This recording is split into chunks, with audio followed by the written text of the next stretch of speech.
Welcome, guys. So last time we finished article 8.1 to 8.5 that was based on the sampling distribution of mean and the central limit theorem and central limit theorem and its applications. That's what we did last time.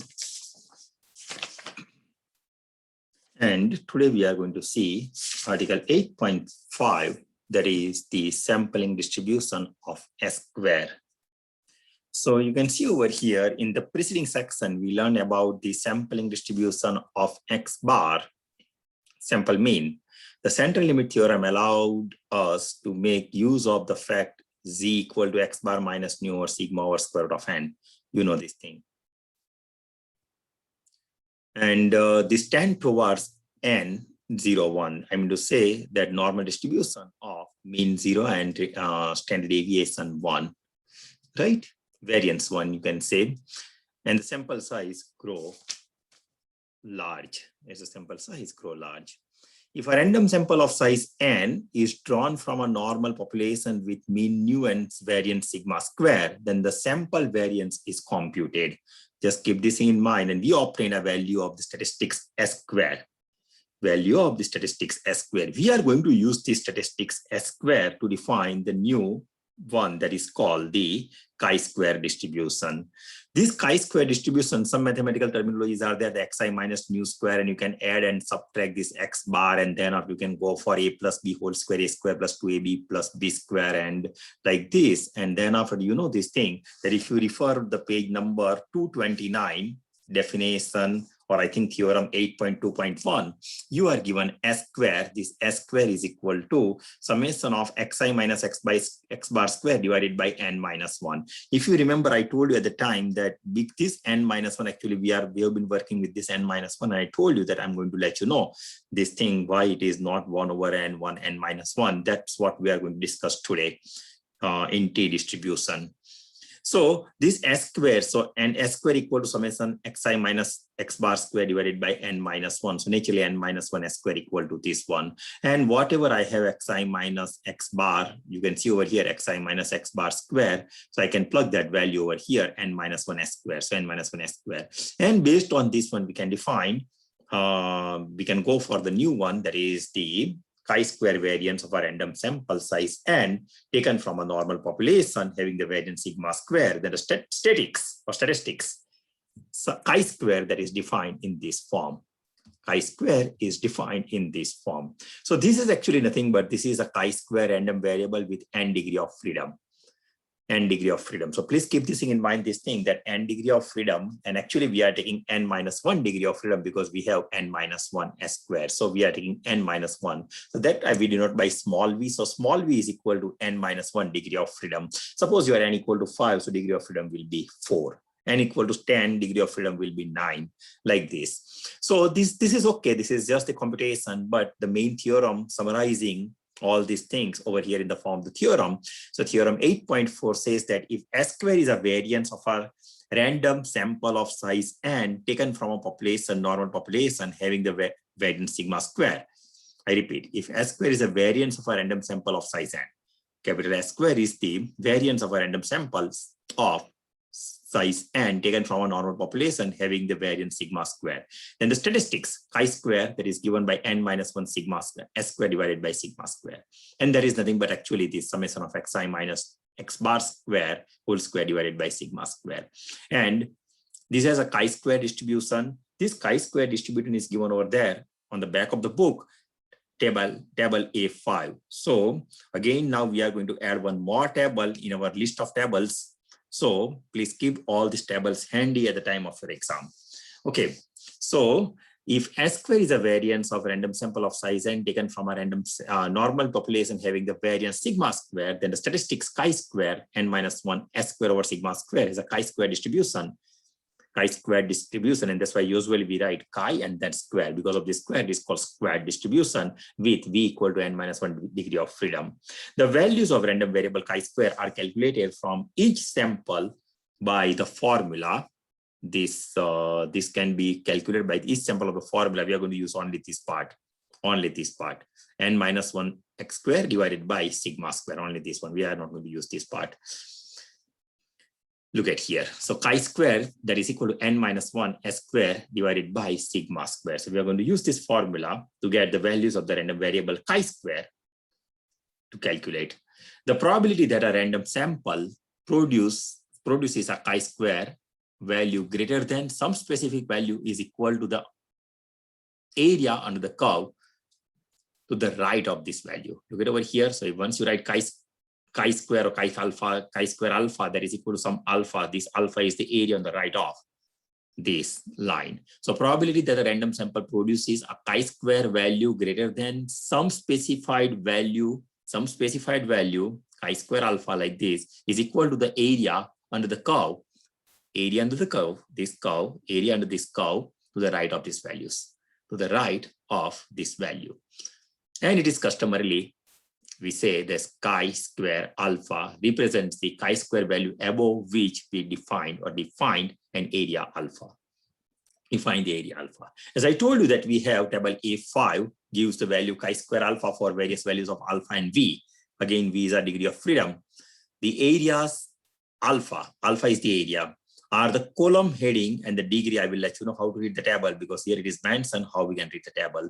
Okay, let me do this thing first, and then after I will come back over here. This page number 245, and the table is given to you on the page. I would say chi square distribution that is given on the page of 739. So let me go to page 739 just to let you know.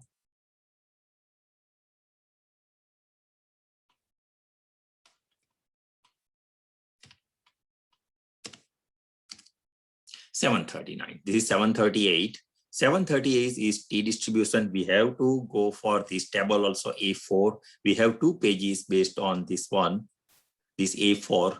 This is the T distribution, and look at here, T distribution page number 737 and 738. They are based on T distribution. We are going to use this part also, and we are going to use the next part, that is a chi distribution. So A4 and A5, A4 is T distribution and A5 is chi distribution or chi square distribution, we can say. That is over here on the next page, chi square distribution. And now it says that, look at over here, you are given v equal to 1, 2, 3 is a degree of freedom. So v equal to 1, 2, 3, 4, 5, 6, 7 and something up to, I would say, this chi square distribution up to 60, right? So v is given to you 1 to 60, and the same v with degree of freedom 1 to 60 will be provided to you on the next page, this v. But here the values are 0.995, 0.99. So it's a difference of, you can see 0.5, that 0.98, 0.975, something like that, right? So this is the difference provided to you. And according to our degree of freedom is this one, and your alpha value, degree of freedom is suppose 7, and your alpha is equal to 0.95. So 7 and 0.95, that means you have this value that is equal to 2.167. That is your alpha. That is, I'm saying, that is the area, right? So that is your area. So sometimes again the reverse case also, suppose we have 4.575 is provided to us, and we want to look at the this area is given to us, and we want to look at for the distribution or chi square distribution. At that time we have to figure it out that our degree of freedom is 11 and alpha is equal to 0.95, alpha equal to 0.90. So T, I mean, it's a chi square 0.95. That is equal to 4.575 for v equal to 11 or n equal to 12. That's what you can say. Okay, so that's how you can read the table. And there is another table, as I told you, that is the T distribution is given from 1 to 120. You can see over here some of the numbers, 25 and then 26, 28 and 30, then 40, 60 and 120 is given like this. And on the previous page, you have again 120 and then infinity, but here values are different over here on the horizontal line, alpha 0.40, 0.30, 0.20, 0.15, 0.10, 0.050, 0.025, and then are 0.020, 15, 1, 0.01 like this. Right? So these are the values, and that's what we have to use. Okay, guys, again, let me go back and let's continue with our article. So let me go back, and my page number was, I think it was 245, right?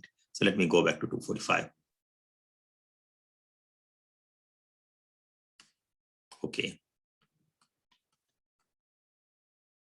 245.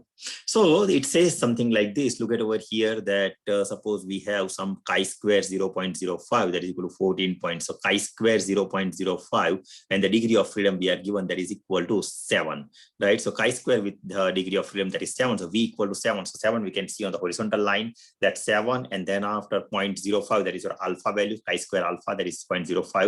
And if you make that 7 degree of freedom that is 7 and alpha value over here, if you make that rectangle and whatever the value you are going to get, that is the area. So that area is given to you 14.067. That's how you can work on this one.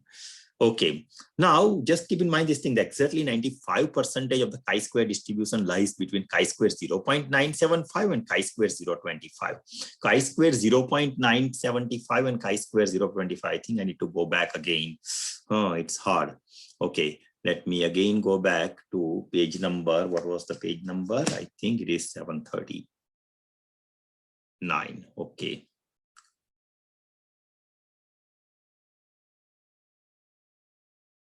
739. So 50% of the values, they are lying between 95% of the chi-square distribution lies between chi-square 0.975. 0.975 that is over here. Look at over here. So that is on the right side of this 0.975 and on the left side of, that means all these values, not this one, all these values. And then after, and less than 0.025, that means this side of 0.025, not this side. So 95% of the chi-square distribution lies between chi-square 0.975 and 0.025. A chi-square value falling to the right of chi-square 0.025 is not likely to occur unless our assumed value chi-square is too small. So this R is not likely to occur except we have the sigma square that is too small, means variance is too small. And the similar way, the chi-square value falling, this is this side, right? 0.025, 95% value, they are lying over here. Only this side values are valid if your sigma square is too small. Exactly similar, if you go back, then this was 0.975. Most of the values they are lying over here, but this chi-square value lies over here only if your sigma square is too large. Right? So if sigma square is too large, the value will lie over here. The area will be over here. Too small, area will be on the other side of the 0.025. Otherwise, it is in between. So 95%, we are going to learn this thing, what we mean by this 95%, and then after 97.5% distribution on the normal curve, we are going to see probably in the next chapter. So 95% of the chi-square distribution lies between chi-square 0.975 and chi-square 0.025. A chi-square value falling on the right of chi-square 0.025 is not likely to occur unless our assumed value of sigma square is too small, and chi-square value falling on the left of chi-square 0.975 is unlikely to occur except our assumed value of sigma square is too large. Okay, guys, so I think now it is enough. So now let me go for the example. So let me again go back to my page number 245.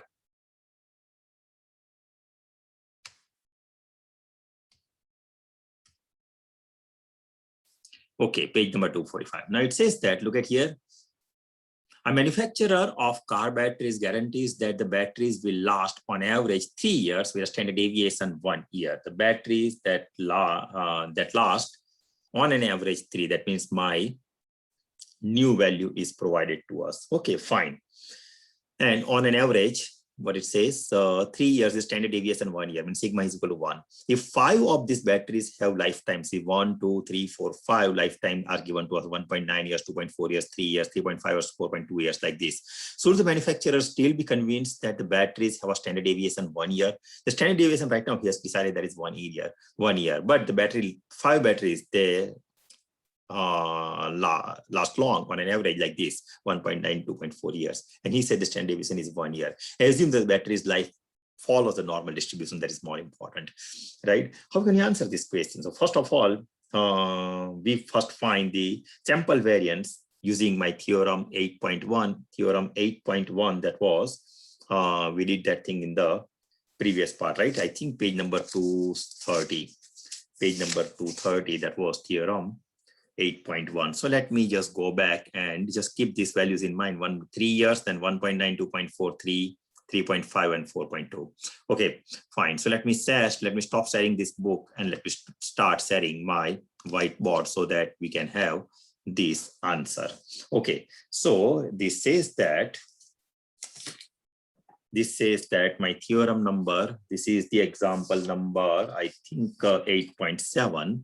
So example 8.7, and we are using theorem 8.1 over here, and it says that if S square is a variance of the random sample size n,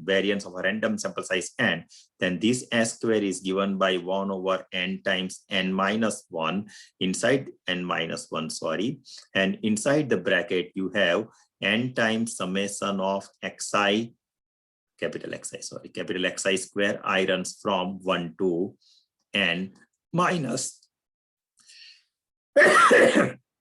summation of xi and whole square, I runs from 1 to n. That was the theorem. So that this help, using this theorem 8.1, we are finding my S square. So my S square over here in this particular example, that is nothing but, how can I find this one? That is nothing but my 1 over n. N is equal to now how many? 5. So n is equal to 5. 5 minus 1, that is equal to 4. So 5 and 4. And then after I can write over here, n is equal to 5 summation of xi square. You have to be very careful over here because summation of xi square. So first of all, let me find summation of xi. Summation of xi, I runs from 1 to 5 in this case. And that is equal to 1.9 plus 2.4 plus 3.0 plus 3.5 plus 4.2, right? And that is equal to one number, that is equal to 1.9 and 2.4, 19 plus 24, that is equal to 43, 43 and 3, 46, 46, 19 and 2.4, right? So it is actually how much? So 19 and 24, that is equal to 43, 43, 46, 46, and then 3.5, 46. And actually 30, I need to rewrite. So 46 and 44 and 3, 30, that is equal to 74 and 35.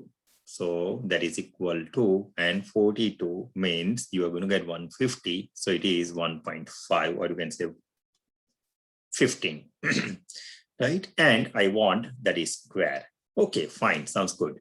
And another thing says that summation of xi square. That means I want 1.9 square plus 2.4 square plus 3 square plus 3.5 square plus 4.2 square, and the value you are getting over here, that is equal to something 48.26. So these values, and this is 15. So this value I'm going to use over here because here I have to take the square first and then addition. So that is nothing but 48.26 minus summation of xi, that is equal to 15, and don't forget the square. And if you use your calculator, you're going to get 0.815. 0.815. Once you have this s square, because chi square is always defined in terms of s square. So chi square is nothing but, as I told you, that is equal to n minus 1 times s square divided by sigma square, and that is equal to n minus 1. N is equal to, what was my n? 5. So here it is 4. As I just figured it out, that is equal to 0.815, and sigma, that is equal to 1 given to you. So there is 1 square. If you use your calculator, you're going to get 3.26. So chi square, that is equal to 3.26, is a value from a chi square distribution with 4 degrees of freedom. So I can say V is equal to n minus 1, that is equal to 4 degrees of 4 degrees of freedom. And since, as I told you, 95% of the chi-square values with 4 degrees of freedom, between 4 degrees of freedom, that lies this 95%, that means 0.995 to 0.025. So that lies between, because if you say here it is 1, 2, 3, and 4. So this is my V is equal to 4, and my alpha value somewhere over here, there was 0.995, and then after it goes up to alpha value 0.025. So 95% of the values, they are lying between these two. This corresponds with degree of freedom is equal to this one. This is the number mentioned over here on the table, that is equal to 0.484. So 0.484, and corresponding to 0.025, the value is 11.143. 11.143. So I can conclude like this: since 95% of the chi-square value with 4 degrees of freedom fall between 0.484 and 11.143, the computed value, what is the computed value of sigma? The computed value of sigma square, that is equal to 1.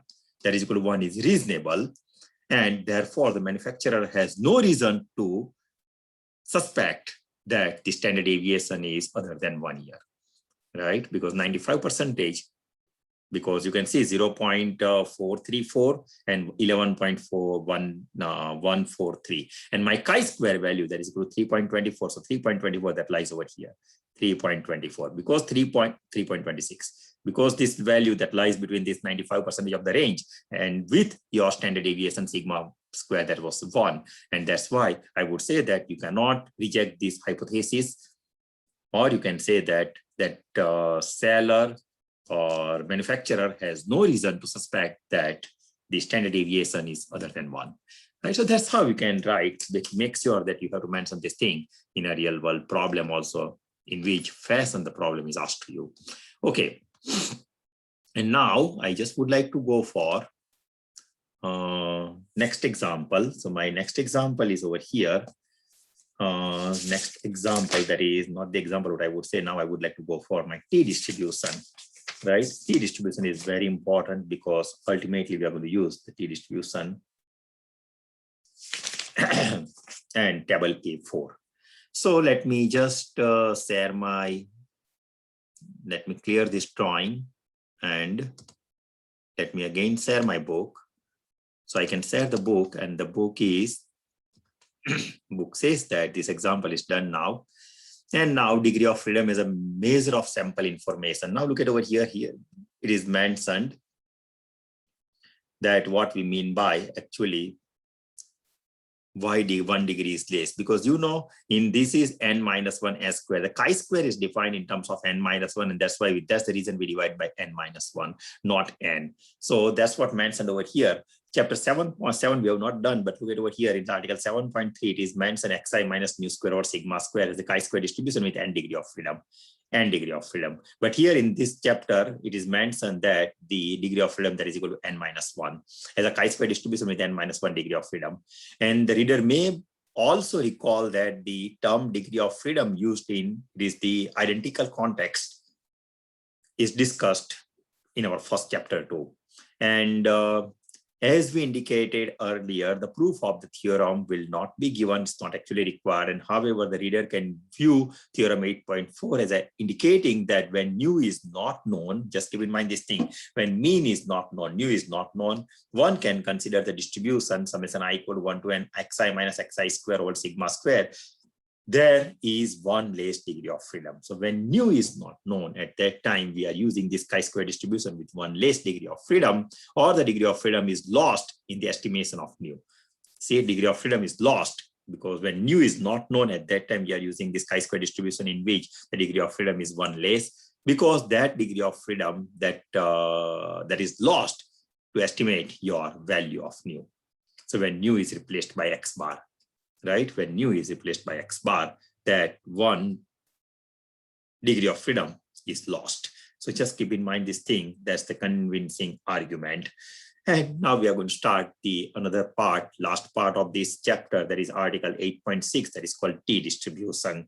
Very important thing, this T distribution and Z distribution, and we are going to see the difference between T distribution and the Z distribution, or how this T distribution will look like. And then after we'll be solving some examples. And yeah, that is the end of the chapter. So let me start with this one.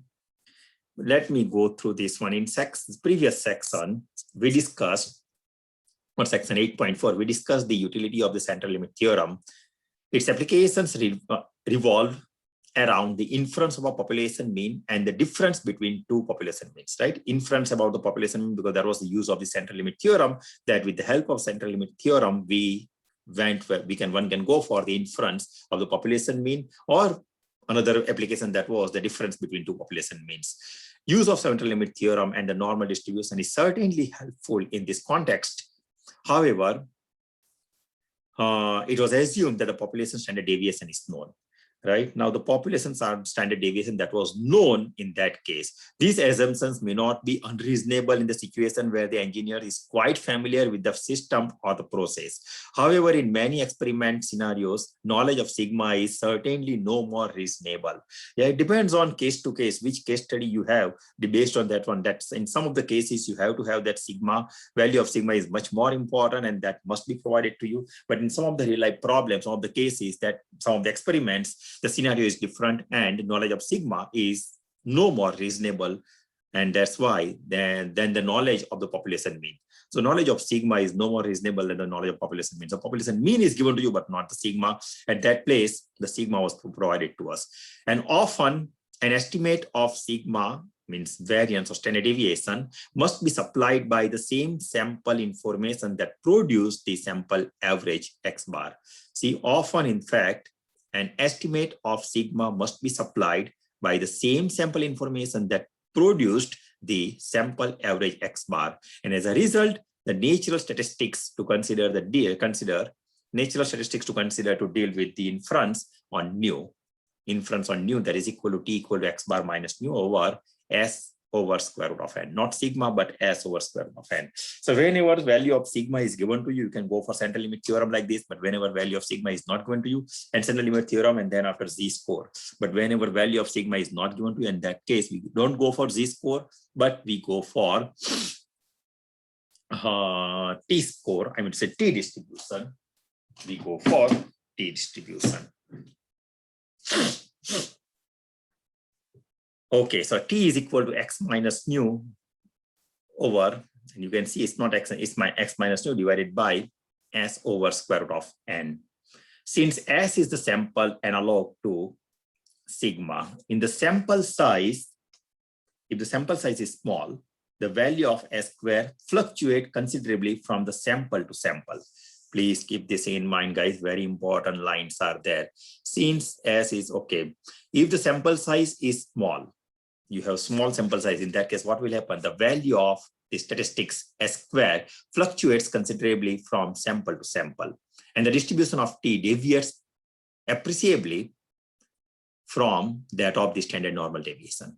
So T deviates than that of the standard normal deviation, right? If the standard size, see, size is very small, in that case, it happens, size is very small, the value of S square fluctuates considerably from the sample to sample. For each of the samples, the value of S square that fluctuates, right? But if sample size is large enough, that means n is greater than or equal to 30, again, the same scenario, just like the previous case. The distribution T does not differ considerably from the standard deviation. However, for n less than 30, it is useful to deal with the exact distribution of T, right? Exact distribution of T. In developing the sampling distribution of T, we shall assume that the random sample was selected from a normal population, and this random sample, this T, is given like something like this.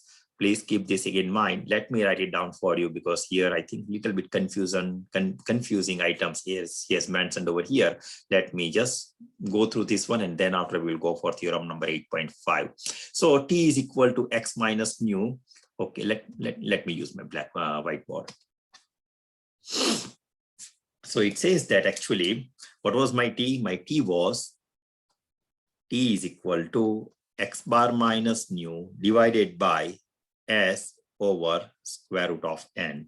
Now this x bar minus nu, I just would like to write in this form, in this fashion. Just look at over here, guys, the way I'm writing here. That is equal to this x bar minus nu divided by sigma over square root of n. Sigma over square root of n, just like my z-score divided by, so I'm dividing the by sigma over square root of n for numerator and denominator. So here it is, yes please, s divided by sigma over square root of n, sigma over square root of n, right guys? So x bar minus nu over sigma. This, but what is this? As you know that this is my z-score, that is my z, this is my s, right? This is my s. Then I would like to write this one in the form of that is equal to, suppose I have some n minus 1 and s square divided by sigma square that is equal to capital V, something like this. I do have, you can see over here, I do have s over here. So if I take s and n minus 1, so my square root of V is nothing but n minus 1 and s, square root of n minus 1 and s divided by sigma. Agree? N minus 1 and s divided by sigma. I have s and sigma over here. Look at here. So I have s divided by sigma divided by square root of n, right? This is actually division. So square root of n I can write over here. Square root of n, and in here, let me write n minus 1. Okay. Square root of n and n minus 1, that can be written in the form of s square and sigma square. Okay, let me write s square and sigma square. So that is nothing but that is equal to z and, okay, let me write directly, that is equal to v over square root of n minus 1.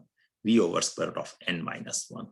Where z is nothing but this one, you can say where z is equal to x bar minus nu divided by sigma over square root of n, sigma over square root of n, and my v is equal to, as I told you, that n minus 1 and s square divided by sigma square divided by sigma square. If you plug this value of v over here, this is suppose n minus 1 and this one, so value of v that is equal to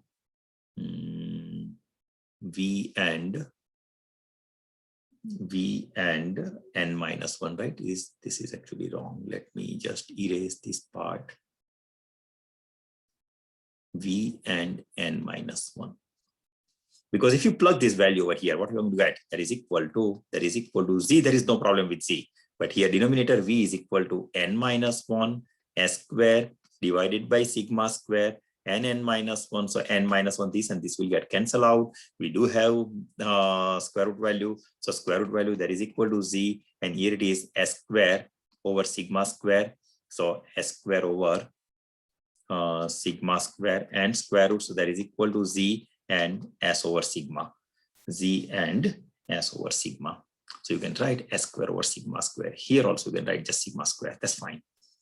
So that's how this formula is generated. And then after, the same thing that is given in the form of theorem number 8.5, this theorem says that let z be a standard normal variable, standard normal random variable, z be a standard normal random variable, standard normal random variable, and v is a chi-squared. This v is nothing but your chi-squared distribution, chi-squared random variable, chi-squared random variable. And that's the reason, because everything that is based on this v, and that's why we can say that t distribution involves chi-square distribution. So chi random variable with v degree of freedom. This v is nothing but the degree of freedom, with v degree of freedom. If z and v are independent, please keep this thing in mind, that z and v, they are independent. Okay, they don't depend on each other, independent. Then the distribution of the random variable t is given by t is equal to z over square root of capital V divided by, yes, t is equal to v divided by n minus 1, or you can say small v. N minus 1, or you can say small v, and is given by the density function. And the density function, because you know, for each distribution there is a density function associated with, so the density function is ht, that is given in the form of gamma of v plus 1 divided by 2, gamma of v plus 1 divided by 2 divided by gamma of v by 2 and square root of pi v, very awkward function is there, 1 plus t square divided by v to the power negative of v plus 1 divided by 2. And that lies between negative infinity, t lies between negative infinity to infinity. So this is my density function. This is my density function. And this is known as the t distribution. This itself is known as the t distribution. Again, we are not going to use the formula to solve any of the examples. We will rely on the table directly. So please keep this thing in mind. And please keep this thing, one more thing, that here in this case, whenever you are working with t distribution, let x1 to xn be independent random variables that all are normal with mean nu and the standard deviation sigma. So x bar is given by, x bar is nothing but summation of xi I is equal to 1 to n divided by n. And s square is given by 1 over n minus 1 and summation of xi minus x bar square, just like your previous case, article 8.23. So n equal to 1 to n. So this mean, this is your mean, and this is your variance, or you can say variance, or you can say standard deviation, positive square root. Then the random variable t is equal to x bar, random variable t, that is nothing but, yes, that is x bar minus nu. If that is the case, random variable t, that is given by x bar minus nu divided by s over square root of n. We will not rely on this one. We are going to use this one, this corollary. So let me just go through this one. Let me just save this page, and this is really very useful items, guys. So please be careful. Let me stop sharing this one and let's go for the book. Look at here. So let z be a standard normal variable, and v is a chi-squared random variable with v degree of freedom. Then z and v are independent. Then the distribution of the random variable t, that is given by this one, and the density function, that is this one. But the corollary says that is more important. We are not going to use this theorem 8.5, but corollary, see here, the x1, x2, xn be independent random variables that are all normal with mean nu and the standard deviation delta sigma. Then mean is given by the same definition, x squared, that is again given by the same definition which we referred in article 8.2. And then I think theorem 8.2 already maybe. And then the random variable t, that is equal to x bar minus nu over not sigma but s, because sigma is unknown, s over square root of n, has t distribution with n minus 1 degree of freedom, or v degree of freedom. So please keep this thing in mind, guys. Just let me let you know this thing. See, in deriving the equation of this distribution, actually Gosset, one of the statisticians, assumed that the samples were selected from a normal population, although this would seem to be a very restrictive assumption. It can be shown that the non-normal population possessing nearly bell-shaped distribution, right? So non-normal population, if the population is not in a normal shape, they're also possessing nearly a bell-shaped distribution, almost a bell-shaped distribution, slightly skewed, will still provide that t as the approximate, and that's why the t approximation or t distribution is more useful than z distribution, because z distribution you have to have the normal curve, but here the curve is not normal but slightly skewed. In that case also you can use t distribution. What does the t distribution look like? The t distribution look like this one. Look at here, guys. So it will be like this. Just whenever you have v equal to 2, means degree of freedom is equal to 2 at that time. See, it is little this v equal to 2, that is a just upper part. It starts like this, like this, like this, goes like this, the upper part. And then after v equal to 5, degree of freedom is increasing. In that case, you can say, look at the black line. Look at the black line, right? That means little bit synchronizing. And then after v equal to infinity, again, look at over here, this line are very, again, coming to nearer to my mean line, I'm going to say real line. So v equal to infinity. So that's how this t distribution look like. The t distribution of the distribution of t is similar to the distribution of z in that they both are symmetric about the mean of 0. That's the fundamental thing, because here also you have mean 0, here also you have mean 0. So whenever it is t distribution or z distribution, that means you are converting your normal distribution with mean 0 and standard deviation 1. Same with the t distribution. The t distribution is similar to that of z distribution In the case, they both are symmetric about the mean 0. Both distributions are bell-shaped normal curve, but the t distribution is more variable. Look at over here, t distribution is more variable, owing to the fact that t values depends on the fluctuation of two quantities, x bar and s square, because we have s square and x bar in the definition. So t value are fluctuating between depends on two values, bar and s square, whereas z value depends only on the changing of x bar. So t value depends on x bar and s square, where t value depends on only x bar and x square, whereas z value depends only on the changing in x bar from a sample space. Just changing in x bar, that is z value, but here it is x bar and s square, so it's more accurate. The distribution of t differs from that of z in that the variance of t depends on the sample size n, and it's always greater than 1. Variance of t depends on the sample size n, right? Sample size n is always greater than 1. Only when the sample size n is infinity and tends to infinity will two distributions become the same. When n tends to infinity, in that case, both the distributions they become same. And these figures you can see over here, that's the relationship between the standard normal distribution v equal to infinity and the t distribution where v equal to 2, 5, and like this. The percentage points of a distribution, they are given, as I told you, in table A4. And it is customarily to let T alpha represent the T value above which we find the area equal to alpha, right? Whatever we have, that area equal to alpha, whatever this, you can see over here, this is area equal to alpha, this one. This is your alpha, 0.045 in this particular example, that is your alpha.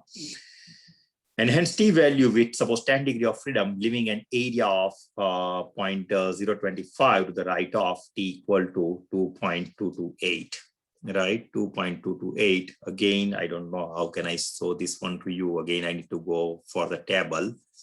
Okay, let me just do this thing. And then after we will be going for these examples too, right? So let me just read this example, and then after I'm going to start this thing again, and we'll let you know how to use the table.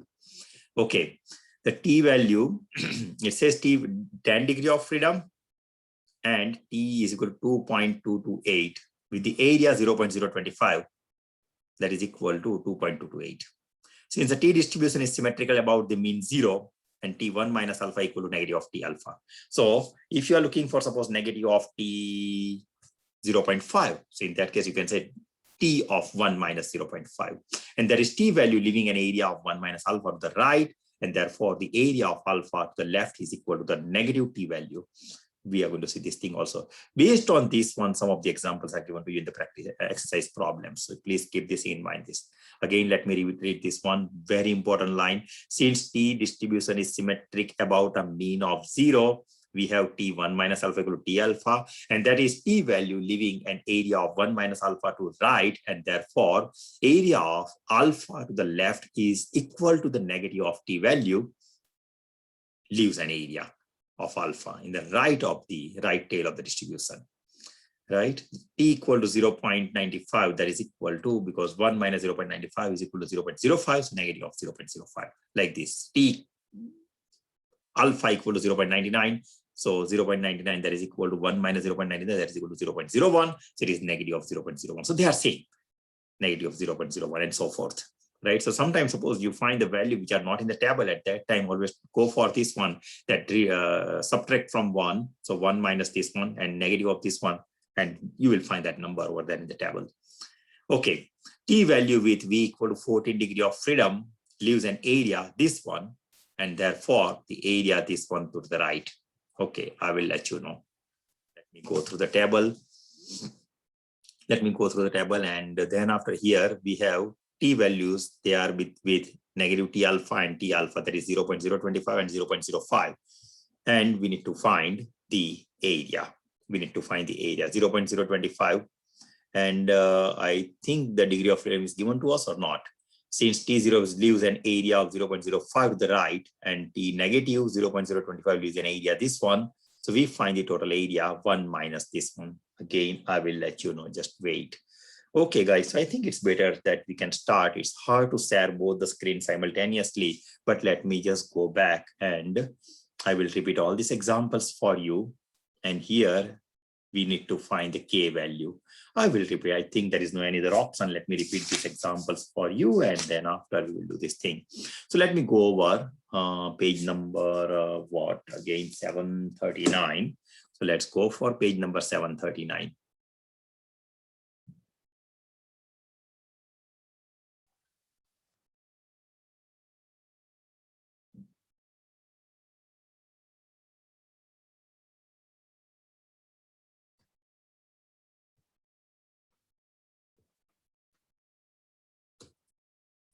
Page number 739, that was the chi-square distribution, and we are working with the t-square distribution. So page number 737. Okay, page number 737.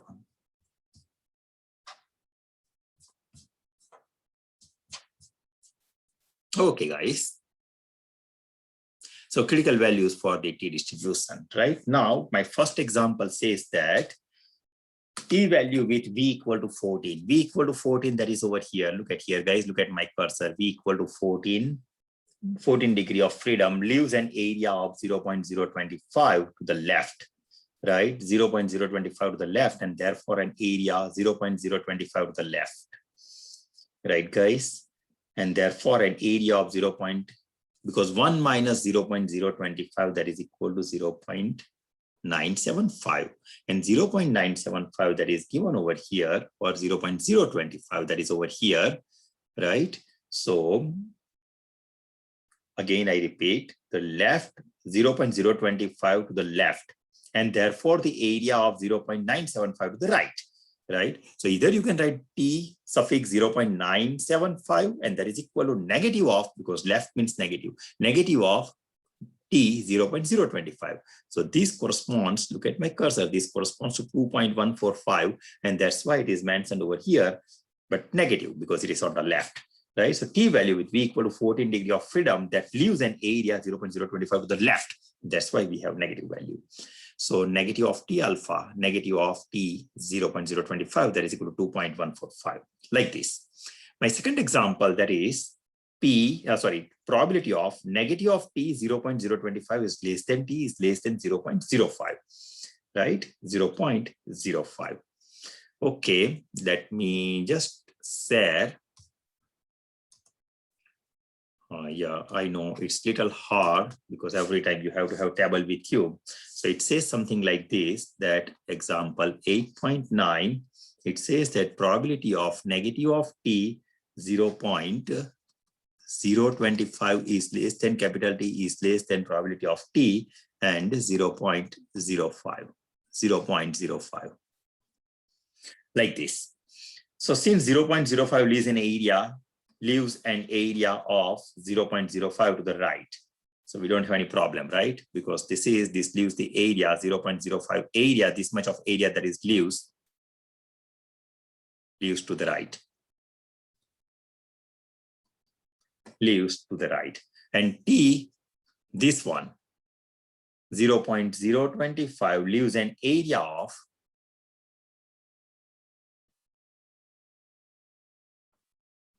0.025 to the left, because less than, to the left. And therefore what will happen over here, it is something like this, normal distribution, and 0.025, actually it is here 0.025, not this one, and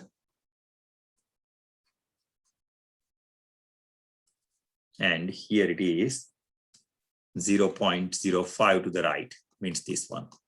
Actually again 0.05, that is this one.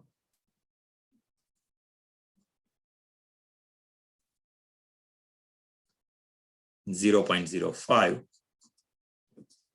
on this side, right, guys? Okay, so total area is 1. Total area is 1. And I want to remove this one. So I can say like this, total area is equal to 1 minus 0.05 plus 0.025 0.025, and that is equal to 0.925.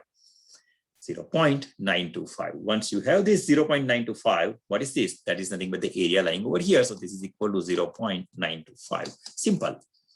So this way you can understand this problem. Then after my next problem is 8.10. 8.10 says that suppose I have probably we are finding the probability of K. We are finding K is less than T is less than negative 1.761. And that is equal to 0.045. That is given to us. A random sample size of 15. So n is equal to 15. That is given to us. So naturally v equal to n minus 1, and that is equal to 14.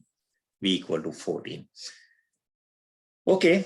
And we want to find this K. So I would say something like this because K is over here. So it is something like this. This is my K, right? This is my K. And here I have somewhere over here, I have, because this is my zero, mean zero, negative 1 point. Whenever you draw the picture, make sure that your figure must make sense. So 0 point, this one, this is the area, right? So I have to figure it out, the corresponding. Okay, 0.045, that's the area between these two. So this K and this one, so this is 0.045, 0.045. This is the area here, 0.045.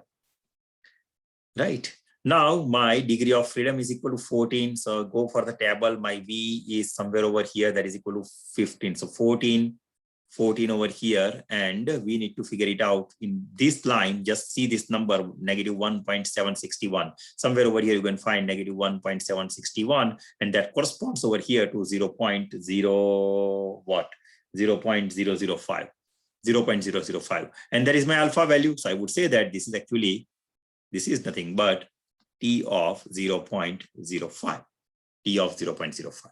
Right? So this area over here that is provided to us, so I just found this area with my degree of freedom is equal to 14. I can show it to you over here also, just wait. So let me stop sharing this one, and again let me share my book, my table, I would say. So it is 14 and 0.05. Look at over here, 14 and 1.761, right? 1.761, and this 1.761, that corresponds, sorry, 1.761, this one, that corresponds over here to 0.05, and that's why I would say that my alpha equal to 0.05. But because it's on the left, other side of 0, and that's why it is negative value. That's why it is negative value. So let me again go back. So that is equal to negative 0.05, right? Because I have 1.161, that's positive, this negative sign remains. That's why it is other side. Okay. So I'm not done. So far it is, I can say that where I was. So 1.761 corresponds to 0.05 when V equal to 14, and therefore negative of T 0.05 is equal to negative of 1.761. Since K is the original probability statement is to the left, right? This K is on the left. K is on the left. Suppose this K, we don't know this thing. So let me write, because it's on the other side. So I would like to negative of T alpha. It has to be negative, right? So negative of T alpha, and we want to find this negative of T alpha.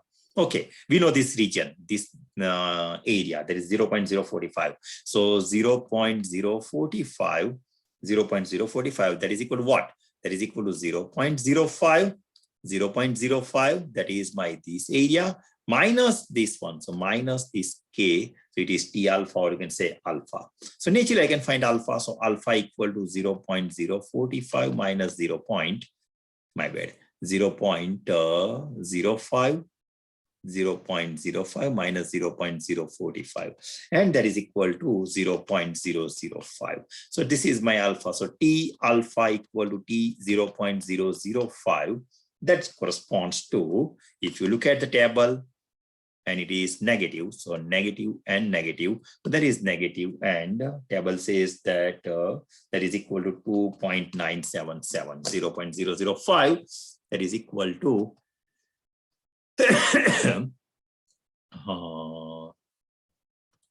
look at here. 0.14 degree of freedom, and we are looking for 0.05. Am I right? 0.005, my bad. That means it is on the next page, 0.005. 0.005, that is over here. 14 degree of freedom is over here, so I can match this one, and you can see it is 2.977. Because of the negative sign, it is negative 2.977. Right, guys? So this way you can solve the examples. Yeah, I know it's hard for me to share all these things and change things frequently, but I don't have any other option. But please again keep in mind this thing that exactly 95% of the values of T distribution with V equal to n-1, here in that case it was 4 degrees of freedom, lies between T 0.025 to negative 0.025 to 0.0 positive. Because again, if I share my, let me save this one, and then after let me clear the drawings because I want this one. See here. It says that 95% of the values they lie between 0.005, right, guys? Between 0.025 and 0.975. 0.975, there is nothing but negative of 0.025, same thing. So 95% of the values, they are lying between negative 0.025 to positive 0.025. Just keep in mind this thing like this, right? Instead of 9.975, it is better to keep in mind 0.025 negative and positive, like this. Okay, then after I would like to go for one of the practical example. Again, we will be using the table, so let me go for this one, and then we'll start the examples of the exercise problems. Example 8.11 says that a chemical engineer claims that the population mean yield to certain batch process is 500 grams per milliliter of raw material. To check this claim, the samples 25 batches each month. To check this claim, he samples 25 batches each month. That means my n equal to 25, so degree of freedom is 24, 1 days. If the computed T values falls between T negative 0.05 and 0.05, means 95% of the region, negative 0.0, no, it says negative 0.05 and positive 0.05. His computed T values falls between these two. He is satisfied with this claim. What conclusion should be drawn from the sample that has the mean x bar equal to 518, x bar is 518 grams per milliliter, and the sample standard deviation S equal to 40 grams. I assume the distribution yields to be approximately normal. Right, guys? Approximately normal. Let me again go for the whiteboard. So it says that example number 8.11. 8.11, it says that my n is equal to 25. So naturally my v is equal to 24. My x bar is given to us, that is equal to 518, and my s is equal to 40. My average value nu is given to us, that is equal to 500. Look at here, guys. Sigma is not given to us, right? And that's why we can write, and value lies between t equal to negative t 0.05 to T 0.05. Right. Okay. So what is T 0.05 with degree of freedom V equal to 4 and alpha equal to, this is my alpha. So alpha equal to 0.05 in the table, V equal to 4, you're going to get that is equal to 1.711. 1.711 for 24 degree of freedom. And therefore, the engineer can be satisfied with his claim if the sample 25 batches yield a T value between this negative of 1.711 to positive of 1.711. This corresponds to this one, and this corresponds to this one, right? Therefore, my T value is equal to x bar minus nu divided by S over square root of n, and that is equal to 518 minus 500 divided by 40 divided by square root of n, that is equal to 25. If you use your calculator, you're going to get 2.25. A value well above 1.7. See, 1.7, this is my value, and 2.25 that lies over here. This is 2.25. So 2.25, well above 1.711. The probability of obtaining p-value with v equal to 4 equal or greater than 2.25 is approximately, if you find the probability, right? So probability of obtaining p-value with v equal to 4 equal and greater than, that means if you find this one, this probability greater than 2.25, right? And that is approximately 0.02. If you find the probability, you're going to get, yes, this t value is this one, so t 2.25, and that probability value is 0.02. If nu is greater than 500, the value of t computed from the sample is more reasonable, and hence the engineer is likely to conclude that the process produces a better product than he thought, right? Because the probability is too low. For this one, probability is too low, and that's why the process produces better product than what he thought. Okay, guys, so now let me just save this one, and again let me go back and share my book. I think now I don't have to go for this table every time, because now you know how to use the table. So let me go to the chapter 2.50. Okay, 2.50. The t-distribution is used extremely in problems where deal with inference about the population mean, or in problems that involve the comparative samples. The use of the t-distribution will be extended in our other chapters 9, 10, 11, 12. We are not going to go up to 12, but just 9 and 10 at least. The readers should note that the use of t-distribution for the statistics that is given by this formula requires x1, x2, xn to be normal, right? And the use of t-distribution and the sample size consideration do not relate to the central limit theorem. Use of t-distribution and the sample size consideration, whatever we consider the sample size over here, do not relate to the central limit theorem. The use of the standard normal distribution rather than t for n greater than or equal to 30 merely imply S is sufficiently good estimator of sigma in this case. Okay, guys, let's go for the exercise problems.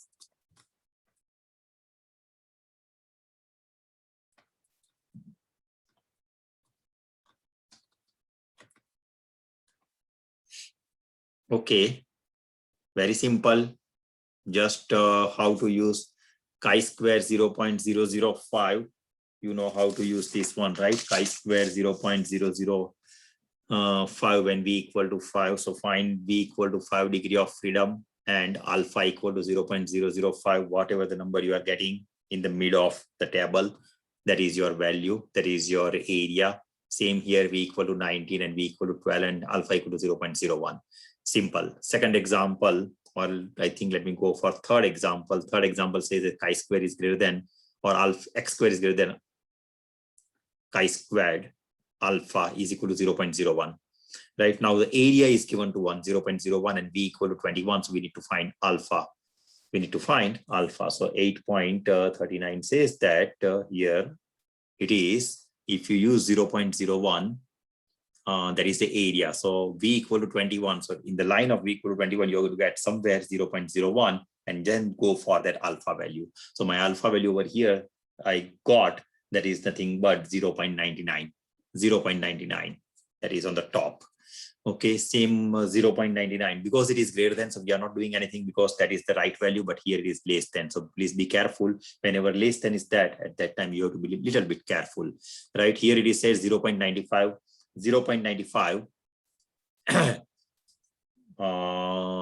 But yes, so that is equal to 0.95 and v equal to 6, right? V equal to 6 and 0.95. That means in this case we can write this is my 0.95 less than, so 1 minus 0.95, that is equal to 0.05, and 0.05 with v equal to 6. If you try to figure it out, degree of freedom be equal to 6, and in that line you're going to get somewhere 0.05, and that value corresponds to 0.025 for alpha, and then after 0.025 for alpha.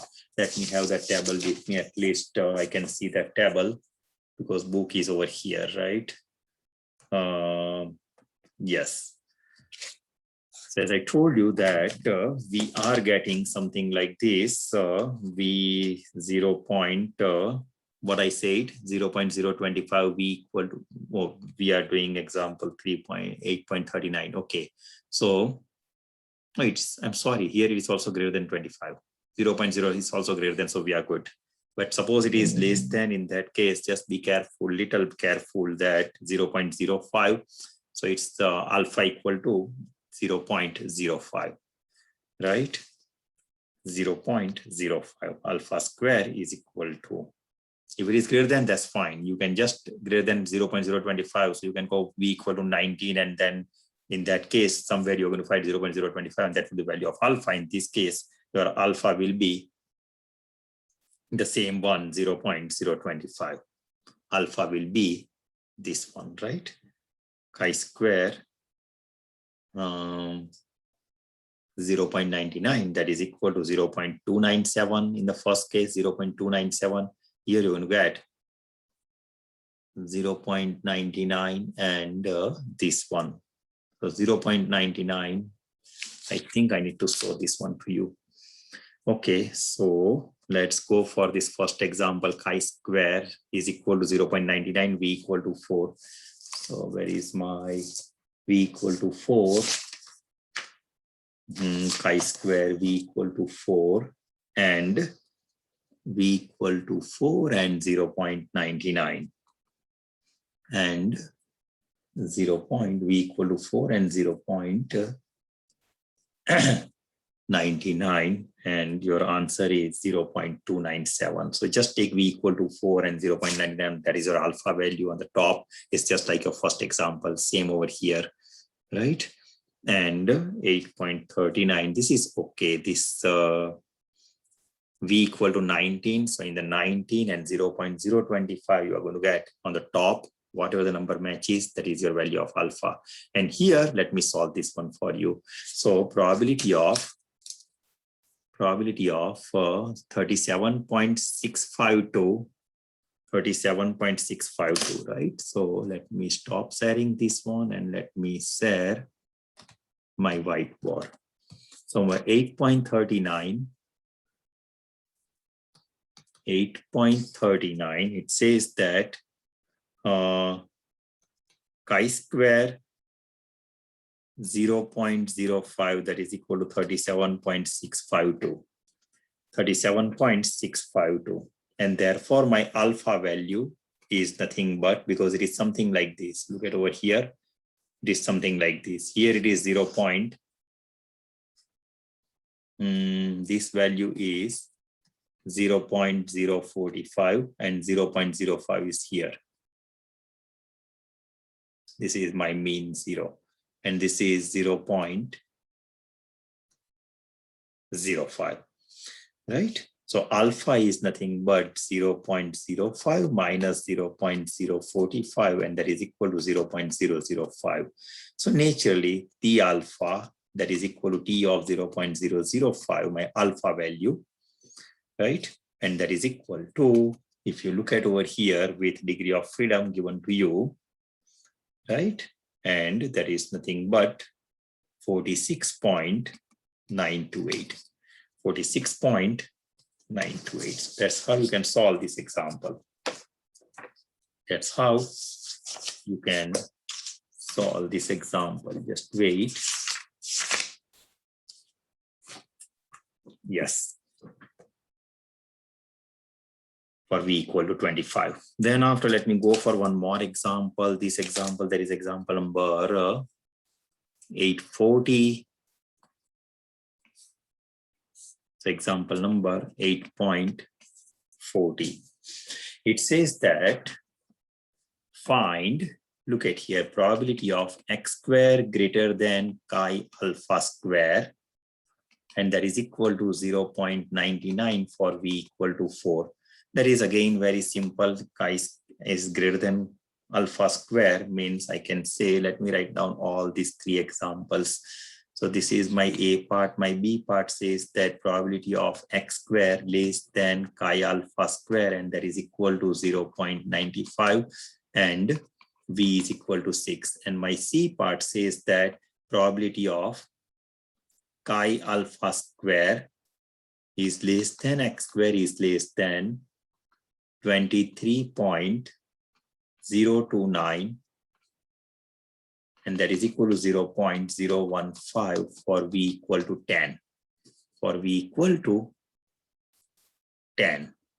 Right, guys? Now, first one is really very simple, as I told you, that chi square alpha, that is equal to 0.099. So if you go for V equal to 4 in the table, V equal to, suppose here somewhere V equal to 4, and correspondingly you're going to get here 0.099. So you're going to get one value over here, and that is 38.932.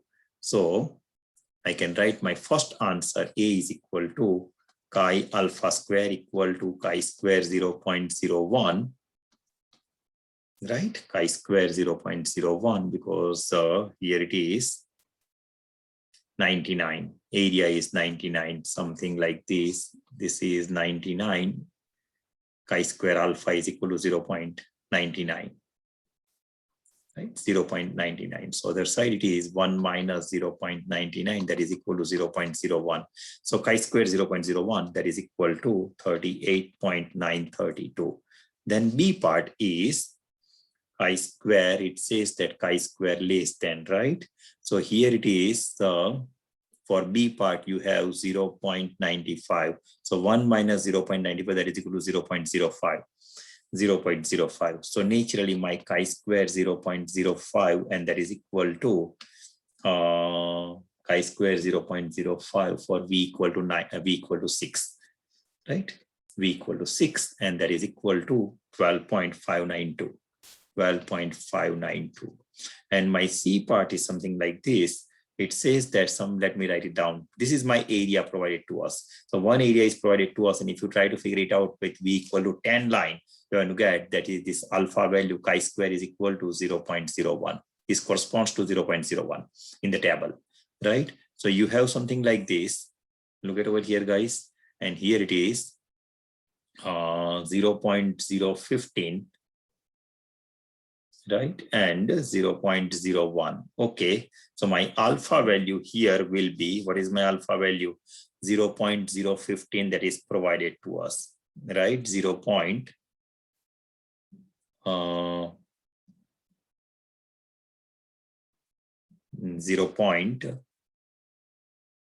This one, 0.015.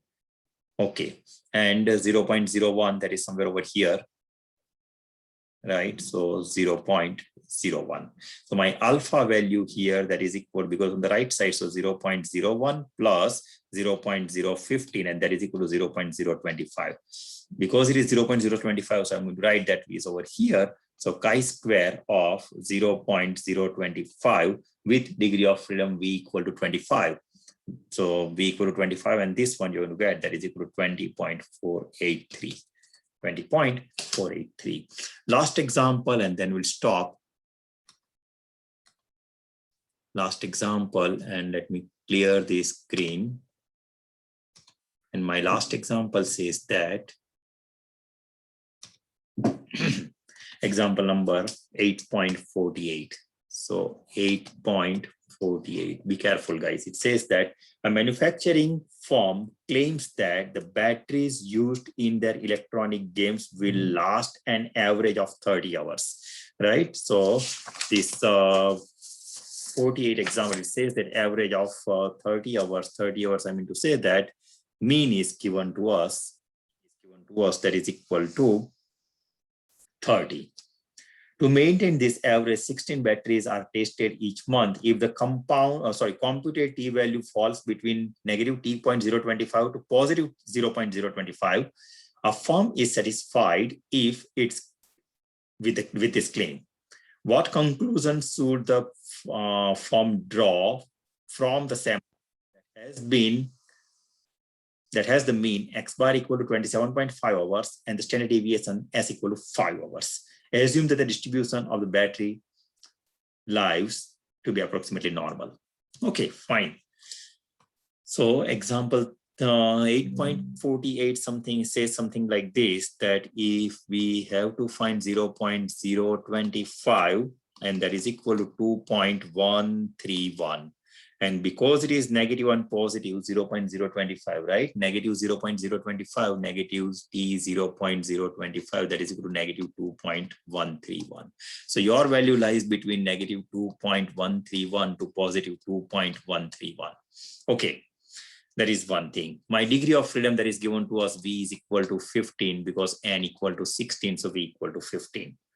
Good, degree of freedom. So my T value will be T is equal to X bar minus nu divided by S over square root of N. X bar that is given to us, what is my X bar? My X bar is nothing but 27.5 provided to us. 27.5. My mean value that is also given to us, mean value is equal to 30 divided by my S. What is my S? My S is nothing but S is equal to 5 hours. Okay, that's also provided to us, divided by N is equal to 4 because it is, so that is equal to naturally negative 2.0. And negative 2.0 that lies over here. Look at over here, negative 2.0. And therefore, I can say that falls between these ones, the claim is valid. So the claim is valid. So this way you can solve the number of examples given over here in the exercise problems.